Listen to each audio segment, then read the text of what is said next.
Hi అండి అందరికీ. మన ఛానల్‌లో నాన్ వెజ్ ఐటెమ్స్ ఎక్కువ, వెజ్ ఐటెమ్స్ తక్కువ ఉన్నాయి కదా! సో, అందుకే ఈసారి వెజ్ ఐటెమ్స్‌తో మీ ముందుకైతే వచ్చేస్తున్నాను. అదేంటంటే తోటకూర పప్పు. సో, నా స్టైల్‌లో నేనెలా చేస్తున్నానో వెరీ సింపుల్ అండ్ ఈజీగా అయితే మీకైతే చూపించేస్తున్నాను. ఇక్కడ నేనైతే 1 గ్లాస్ ఆఫ్ కందిపప్పు తీసుకొని బాగా వాష్ చేసుకున్నాను. నెక్స్ట్ ఏంటంటే 2 టమాటీస్ అలాగే మిర్చి మన స్పైసీకి తగ్గట్టు యాడ్ చేసుకుంటూ కొంచెం పసుపు, ఉప్పు యాడ్ చేసి కొంచెం ఆయిల్ అలాగే తోటకూర అనేది చిన్న చిన్న పీసులుగా కట్ చేసుకుంటూ 3-4 విజిల్స్ వచ్చాక బాగా మనకి కుక్ అయిపోతుంది. సో, ఇదే టైంలో మనం తడక ఎలా చేసేదో చూసేద్దాం. సో, ఫస్ట్‌గా ఆయిల్ హీట్ అయ్యాక కొంచెం జీరా, ఆవాలు అలాగే ఆనియన్స్ బాగా ఫ్రై చేయండి.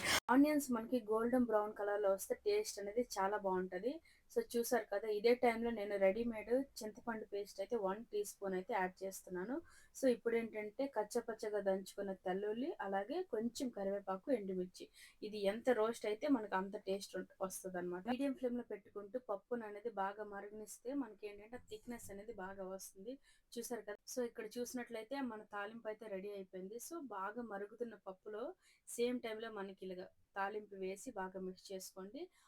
హై ఫ్లేమ్‌లో ఒక 3 మినిట్స్ అనేది పప్పు బాగా బాయిల్ అయ్యాక ఇదే టైంలో మనకి గార్నిష్‌కి కొత్తిమీర యాడ్ చేసుకోవచ్చు ఆప్షనల్. టేస్ట్ అయితే చాలా బావుంటది.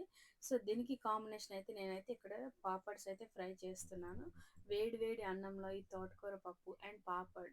మీకు కావాలి అంటే ఏదైనా పిక్కలు కూడా యాడ్ చేసుకోండి. టేస్ట్ అయితే అద్దిరిపోతది. మీరు కూడా తప్పకుండా ట్రై చేయండి. ఎలా వచ్చిందో కామెంట్ సెక్షన్‌లో